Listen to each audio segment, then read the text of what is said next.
Dr. Amanda Miller drummed her fingers against the laboratory table, watching the Galactic Council's assessment team examine her latest creation. The device, no larger than a shoebox, represented 3 years of innovation in quantum field manipulation. To her, it was beautiful in its simplicity. To them, it was an affront to their technological sensibilities. Primitive, lead assessor Thrix announced, their crystalline form shifting to a shade of disapproving purple. The housing is made of processed hydrocarbons. The control interface is manual. They spoke the last word as if it tasted bitter. Amanda straightened her lab coat and took a deep breath. With respect, assessor, the housing is an advanced carbon fiber composite, and the manual interface is intentional. It works even under extreme electromagnetic interference. The second assessor, a towering insectoid named Vectrel, clicked their mandibles in what the translation software indicated was amusement. Surely you don't expect us to believe this toy can outperform standard council equipment. Amanda smiled. It wasn't the professional, diplomatic smile she'd been trained to use. It was the smile her colleagues had learned to fear. The one that meant she was about to prove someone spectacularly wrong. Why don't we test it? She gestured to the council's standard-issue quantum field generator, a sleek silver device that looked like it belonged in an art museum. Your device against mine. Thrix's crystal structure rippled with interest. You understand that council technology represents the peak of optimization. Our quantum field generators are the product of 3,000 years of refinement. And yet, Amanda said, setting up her device, you haven't changed the design in over 500 years. Don't you find that strange? The assessment team fell silent.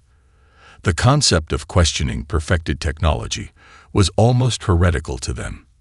Amanda could almost see their neural networks processing the impossible suggestion that perfect wasn't actually perfect.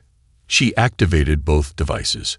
Holographic displays sprang to life, showing the quantum field measurements. The council device performed flawlessly, generating a perfect, stable field according to all standard metrics. Then Amanda started adjusting her controls. The field from her device shifted, warped, and transformed. Where the council device created stability, hers created controlled chaos that somehow, impossibly, achieved better results. Impossible, Vectrol whispered. The efficiency ratings, they're 30% higher than theoretical maximums. Only if you accept the current theories as complete, Amanda said, making another adjustment. We found that quantum fields respond to controlled irregularities in ways your models don't account for. Perfect isn't always perfect. Thrix moved closer to the display, their crystalline form shifting through shades of blue that the translation software couldn't quite interpret. You're introducing deliberate imperfections to achieve better results. This goes against all established principles. It goes against your established principles, Amanda corrected gently. Humanity has always known that innovation often means breaking with established patterns. We don't seek perfection. We seek better.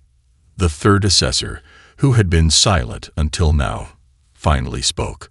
Our records indicate your species has only had quantum technology for 50 years. How did you discover principles that our scientists missed in millennia?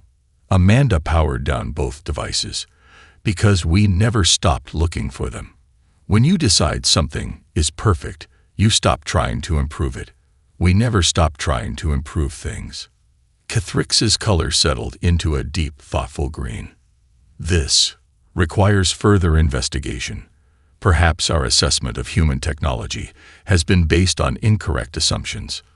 Perhaps, Amanda said, packing up her device, your assessment of humanity has been based on incorrect assumptions too.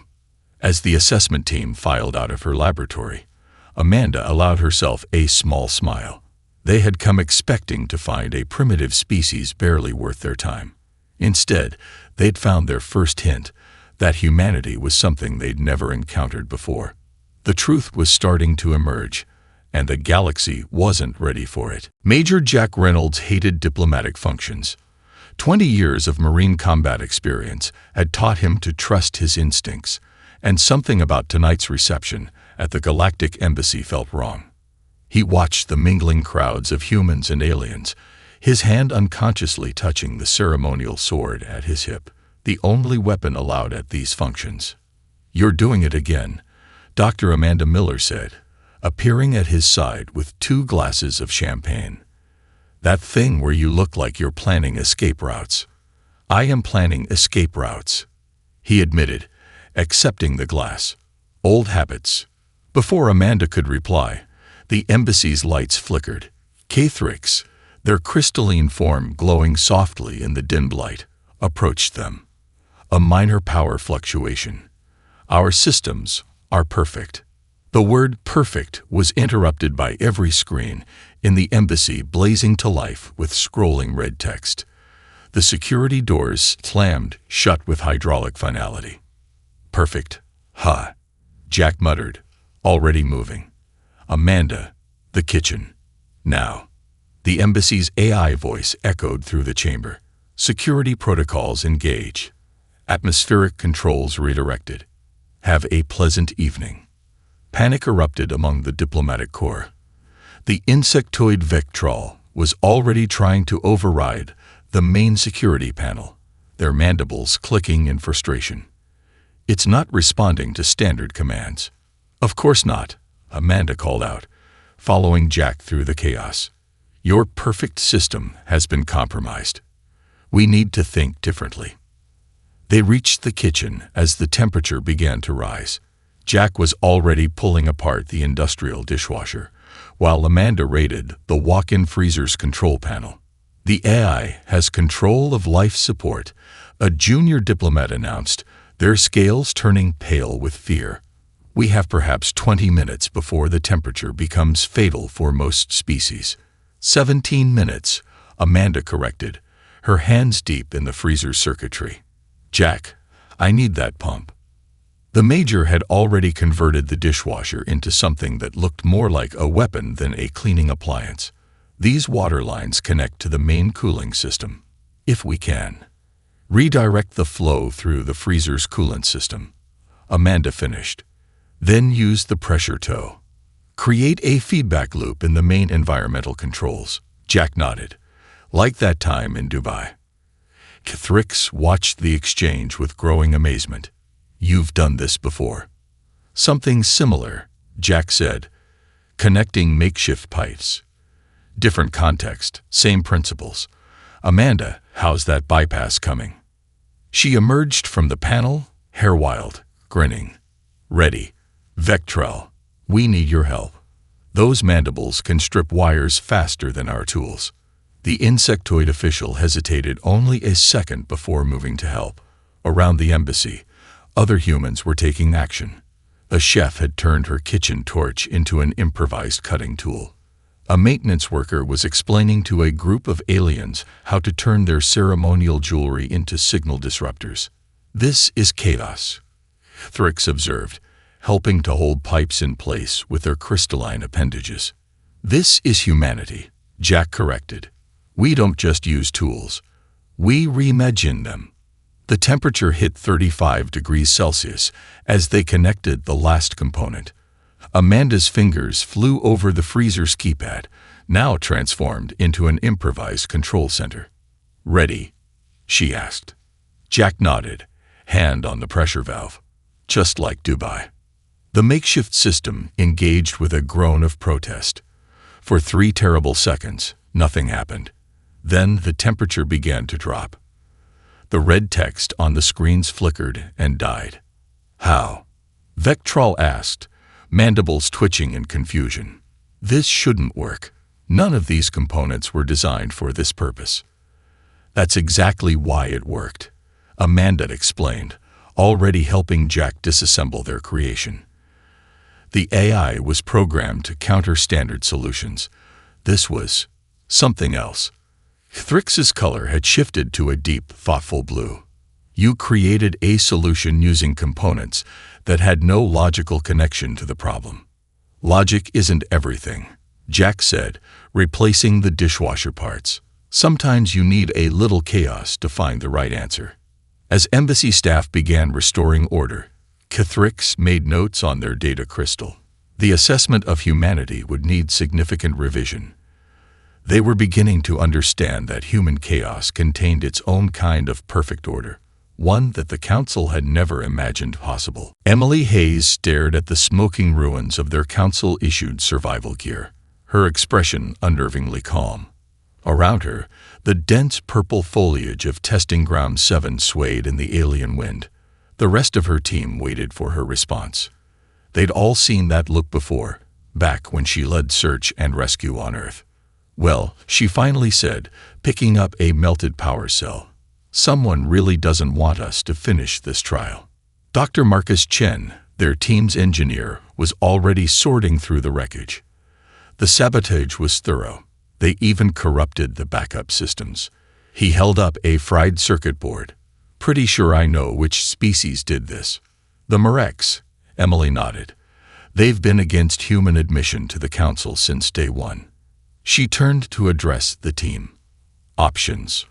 Lieutenant Sarah Rodriguez, their security specialist, was already moving. The basic rules say we need to reach the extraction point in 72 hours. They don't specify how. Thrix's voice crackled over their one working communication device. Hayes team, our monitors show your equipment has malfunctioned. Standard protocol requires. With respect, Assessor, Emily cut in. We're continuing the trial.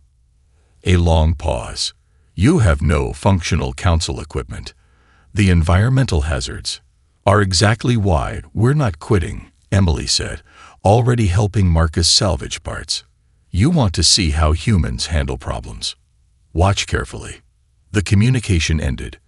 Emily could almost picture Cathrix's crystalline form cycling through colors of confusion.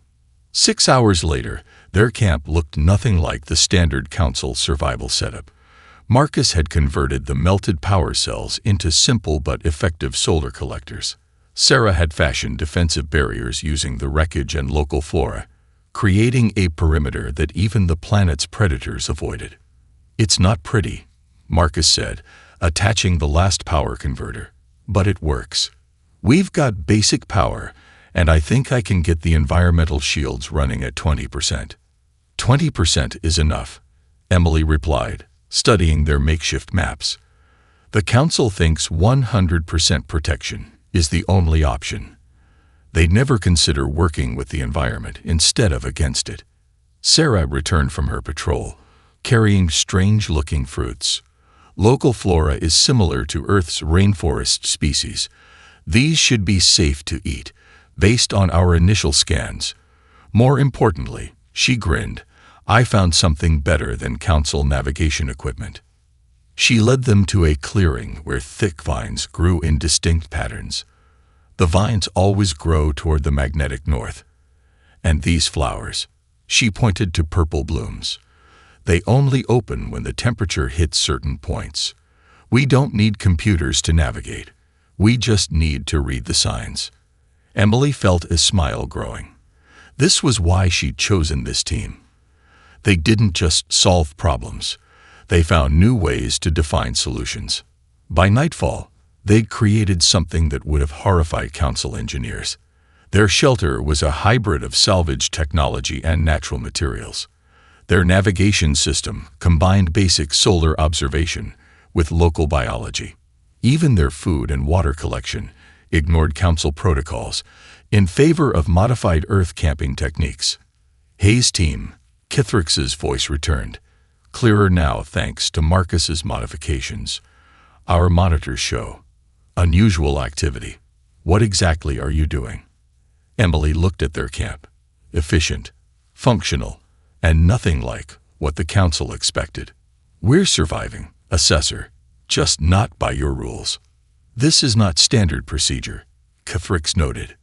No, Emily agreed, watching Marcus install a perimeter alarm made from musical flowers they'd discovered. It's better. Your standard equipment would have protected us from the environment. We've learned to work with it instead." The communication ended again, but not before they heard what sounded like thoughtful clicking from Vectral in the background. As night fell on Testing Ground 7, Emily's team settled into their unusual camp. Tomorrow, they would begin their journey to the extraction point, using methods no council species had ever considered. They weren't just going to pass this trial. They were going to change how the council thought about survival itself. "Get some rest," Emily told her team. "Tomorrow, we show the galaxy what humanity really means." Lieutenant James Cooper hummed to himself as he worked, deep in the maintenance bay of the council's primary assessment vessel. The quantum drive had been making an odd noise. Nothing serious by council standards, but the kind of thing that made an old engineer's ears twitch. Maintenance Officer Cooper, Kithrix's voice carried a note of concern. "This area is restricted to certified council engineers."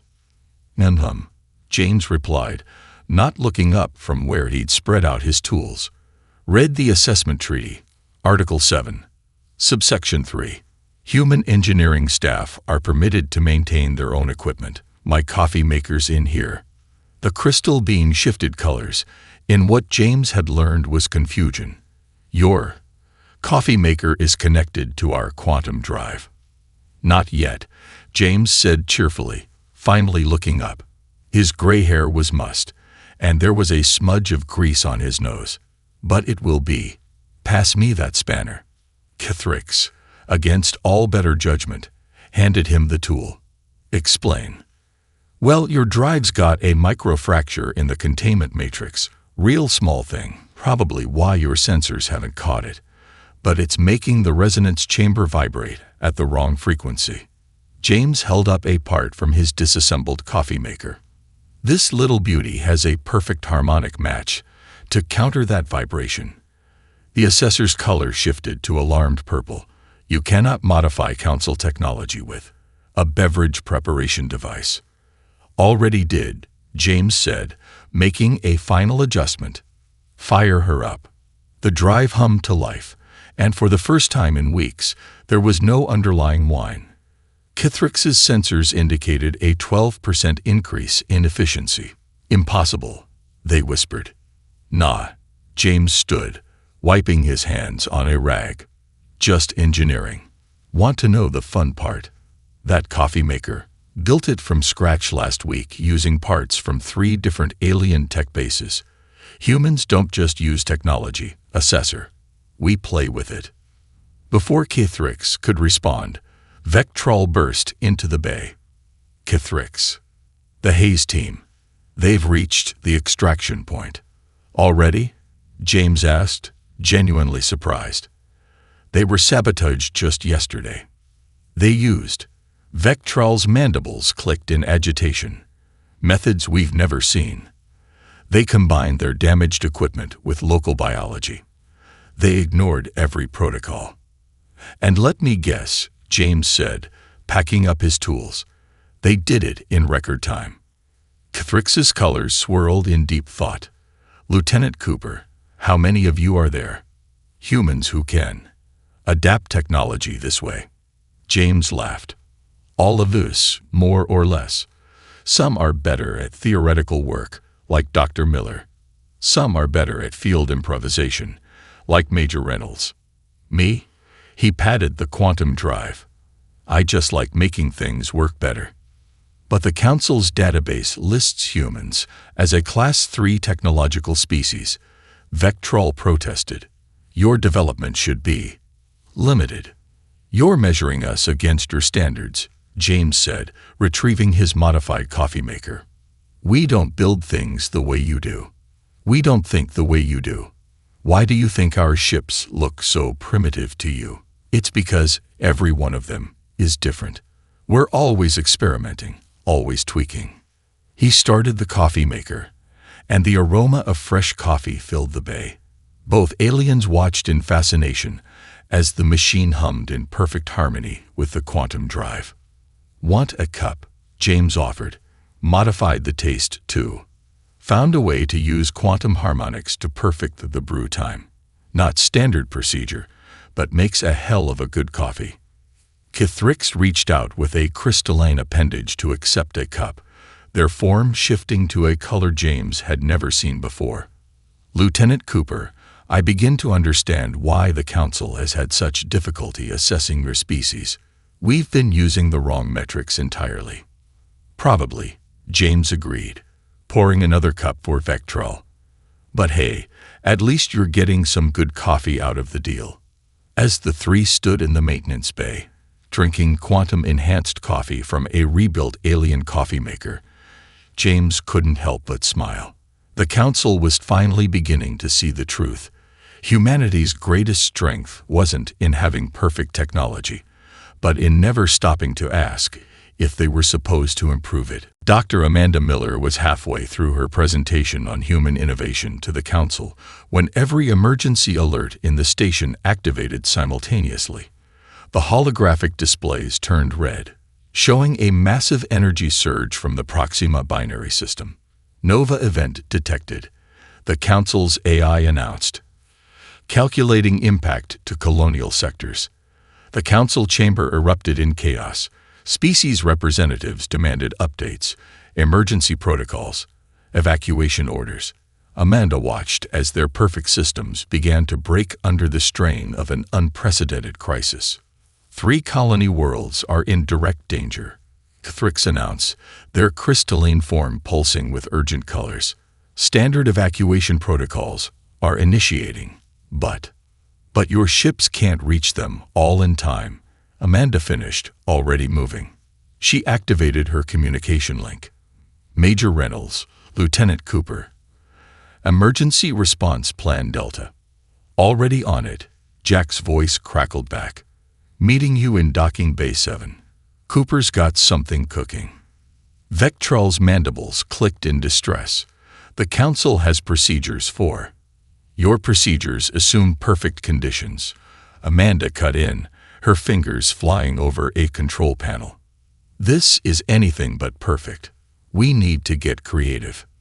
When she reached the docking bay, she found James Cooper elbow-deep in the engine of a mining vessel, while Jack Reynolds coordinated with a mixed group of human and alien engineers. Good news and bad news, James called out. Good news. I can convert these mining ships' shield generators to handle Nova radiation. Bad news. It'll fry the engines after one trip. Don't need a return trip if we network them, Amanda said, already understanding his plan. How many ships can we modify? 15 ready to go, Jack reported. But that's not enough. Amanda turned to Kithrix and Vectral, who had followed her. We need every available ship, not just the perfect ones. Your mining fleets, cargo haulers, everything. Those ships are not rated for, Kithrix began. They don't need to be perfect. Amanda's voice carried through the bay. They just need to work once. James can modify them, but we need them now. Perhaps it was the urgency in her voice, or perhaps the Council was finally learning. Within minutes, ships of all types began arriving at the station. James led teams of engineers, teaching them his rapid modification techniques. Jack coordinated the growing rescue fleet, creating navigation plans that ignored standard routes in favor of dangerous but faster paths. The modifications aren't elegant, James explained to a group of horrified Council engineers as he converted a luxury yacht's entertainment system into an emergency shield booster. But they'll hold long enough. Amanda worked with the Council's navigation teams, breaking their perfect systems down and rebuilding them to handle the chaos of multiple non-standard ships moving in concert. Your way would be safer, she admitted to Kithrix as they worked. But sometimes we have to choose between safe and possible. The first wave of modified ships launched within 2 hours. The second wave 20 minutes later. Each ship was a unique combination of jury-rigged systems and desperate innovation.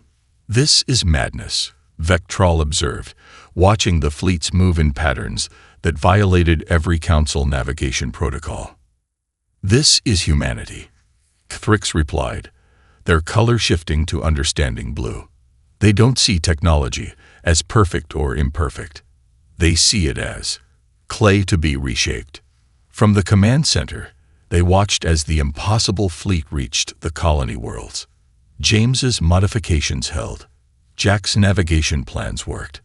Amanda's networking systems kept it all together. When the last colony ship was evacuated, just minutes before the Nova's effects would have reached them, the council chamber was silent. How? Someone finally asked. How did you know this would work? Amanda looked at her fellow humans.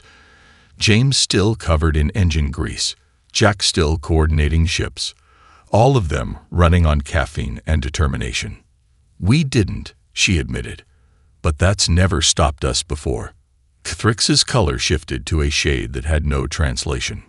Perhaps, they said slowly, that is exactly what the galaxy needs. Cathrix stood in the silent archives of the Smithsonian Institution, their crystalline form casting rainbow patterns on the ancient aircraft suspended above. The Wright Flyer hung in its place of honor, its simple wood and canvas construction a sharp contrast to the sleek council ships outside. I don't understand, they said to Dr. Amanda Miller, who had been watching them study the aircraft for nearly an hour. Your species went from this to space travel in less than 70 years. 66 years, Amanda corrected. From Kitty Hawk to the moon. Another 50 to the stars. Impossible. Cathrix's color shifted to disbelief purple. The Council's development timeline for atmospheric flight to space travel is at least 300 years. The technological progression must follow. Must it? Amanda interrupted, leading them to another display. Look here, the spirit of Street Lewis. Lineberg crossed an ocean with technology that would have made the Wright brothers gasp. Then here, she moved to a jet engine display. Less than 20 years later, we'd broken the sound barrier. Vectral, who had been quietly examining a space shuttle model, clicked their mandibles. But these designs, they're all different. There's no standard progression. No perfect form achieved. That's the point, Major Jack Reynolds said, joining them.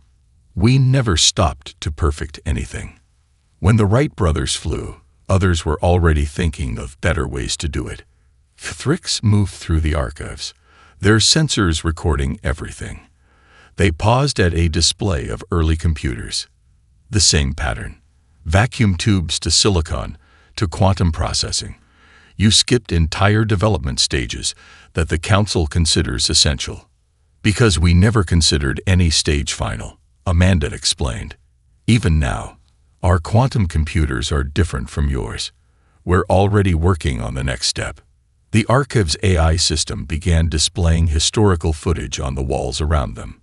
The first flight, the first jet, the first rocket.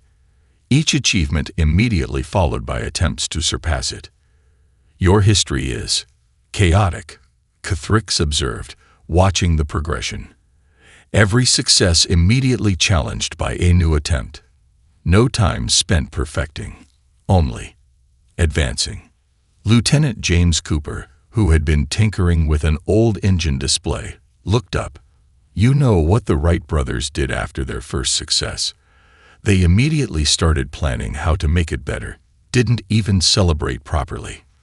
This pattern repeats, Vectral noted, their antennae twitching as they processed the information. In every field. Medicine, computing, energy. You never stop to perfect anything. Can't perfect something that can always be improved, James shrugged. That's why our ships look so strange to you. Each one's an experiment, a step toward something new. Cathrix's color shifted to a deep, thoughtful blue as they reached the modern exhibits. The Nova Crisis response. It wasn't just improvisation, was it? This is how your species has always functioned. Now you're getting it. Jack smiled. We don't see technology as something to perfect. We see it as something to push forward. Always forward. Amanda led them to the final exhibition. A display of current human innovations.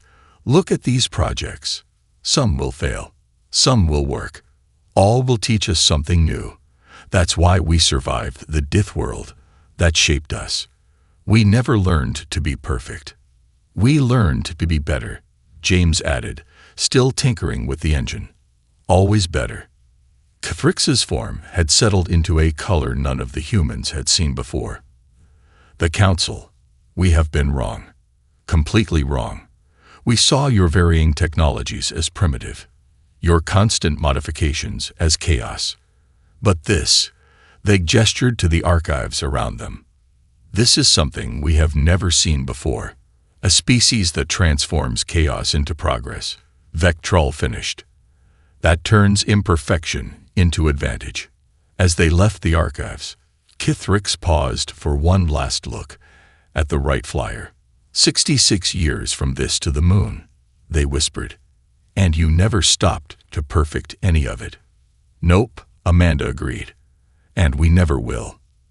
The truth about humanity was finally emerging, written in the archives of their relentless drive to move forward. Not in search of perfection, but in an endless quest for something better. The Grand Council chamber had never been so full. Representatives from every member species crowded the tiered seats, their attention fixed on the central platform, where Dr. Amanda Miller and Major Jack Reynolds stood before the High Council. Honored Council, Amanda began, her voice steady. You've spent the past month evaluating humanity for membership. You've measured us against your standards, your procedures, your definition of perfect technology. Today, we're going to show you why those standards don't apply to us. Murmurs rippled through the chamber. K'thrix, now serving as chief assessor, shifted to an attentive blue. Jack stepped forward, activating a holographic display. This is your standard council transport ship. Perfect in every way, according to your metrics. The image rotated, showing the sleek, standardized design. And this, he added, is what we did to ours. The display changed, showing a human transport that made several council members recoil. It was asymmetrical, covered in what appeared to be modifications and additions. Barbaric, one council member declared. You've ruined the perfect design. Have we? Amanda smiled, the same smile that had preceded the quantum field demonstration. Lieutenant Cooper, show them.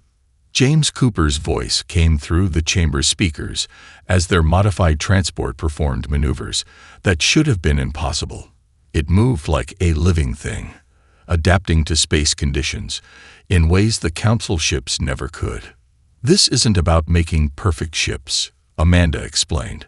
It's about making ships that can become what we need them to be. Emily Hayes appeared on the display, standing in what the council recognized as Testing Ground 7. We did more than survive your trial, she said. We learned from it. These plants. She held up one of the purple flowers they'd used. We've adapted their properties to create new types of environmental sensors. Better than standard council equipment in some ways, worse in others, but different. New.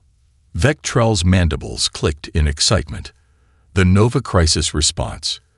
You were testing new applications even then. We're always testing, Jack confirmed. Every crisis, every challenge, is an opportunity to learn and adapt. That's why we survived our death world. Not by becoming perfect, but by never stopping our evolution. Amanda brought up new displays, showing the results of their month of assessments. Every time you tested us, we learned from you. Every time you showed us perfect technology, we found ways to push it further. Not because your weight is wrong, but because there is no single right way. The chamber erupted in debate. Some council members were outraged at the suggestion that their perfect systems could be improved. Others leaned forward, their scientific curiosity awakened. What you call chaos, Jack said over the noise, we call progress. Your ships are perfect for what they were designed to do. Ours are perfect for becoming something new. K'thrix raised their crystalline form, commanding silence. I have spent the past month observing humanity. I have seen them turn coffee makers into quantum harmonizers. I have watched them create environmental suits from kitchen equipment. I have seen them save 3 colonies using methods that violated every protocol we have. Their color shifted to a new shade, one that seemed to contain all others. And I have reached a conclusion that will change the Council forever. Humanity is not ready for membership in our organization. The humans on the platform tensed, but Keithrix wasn't finished. They are not ready because we are not ready. They represent something we have never seen before. A species that chose evolution over perfection, innovation over standardization. They are not a student to be taught, but a teacher we desperately need. The chamber fell silent as the truth finally emerged, clear and undeniable. Humanity wasn't just another species to be assessed. They were something new in the galaxy, a force for constant change in a civilization that had grown too comfortable with perfection. So, Amanda asked into the silence, "What do we do now?" Thrix's answer would change the galaxy forever. 1 year later, the Galactic Innovation Academy opened its doors. The building itself was a testament to the new era, a fusion of council precision and human creativity. Its spiral towers followed perfect mathematical ratios, but each floor could reconfigure itself based on the needs of its occupants. Dr. Amanda Miller stood in the central atrium, watching species from across the galaxy mix and mingle. Keithrix, now Director of Innovation Studies, stood beside her, their crystalline form displaying a complex pattern of colors that reflected off the adaptive walls. "The Council never had a word for what you've created here," Keithrix said. "We had to invent one. Evolutive technology. Technology that grows and changes." "Names are important," Amanda agreed, watching a group of Council engineers learning to modify their equipment under Lieutenant Cooper's guidance. "But understanding is better." Across the atrium, Major Jack Reynolds was teaching a class on crisis innovation. His students, a mix of military and civilian personnel from dozen species, were taking apart standard emergency equipment and learning to see new possibilities in each component. 6 months ago, they would have considered this sacrilege. Vectral observed, their mandibles clicking in amusement. Now they compete to see who can create the most innovative solutions. Emily Hayes walked past, leading a team fresh from the testing grounds. They were covered in mud but grinning. Even the species that could grin. 3 new survival techniques developed today, she reported. The Marex team actually beat the human record for adaptive shelter construction. Of course they did, Amanda smiled. They stopped trying to be perfect and started trying to be better. The academy had become more than just a school. It was a symbol of the new partnership between human innovation and council precision. Every day, new combinations of technology emerged. Some failed, some succeeded, but all taught something new. The Nova Response Protocol has been updated again, Thrix noted, bringing up a holographic display. The combined teams have created something neither of us could have developed alone.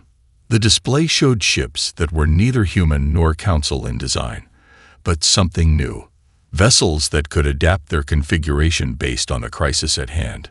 Perfect when they needed to be, innovative when perfection wasn't enough. "The question was never whether we were ready for the council," Jack said, joining them after his class, "or whether the council was ready for us.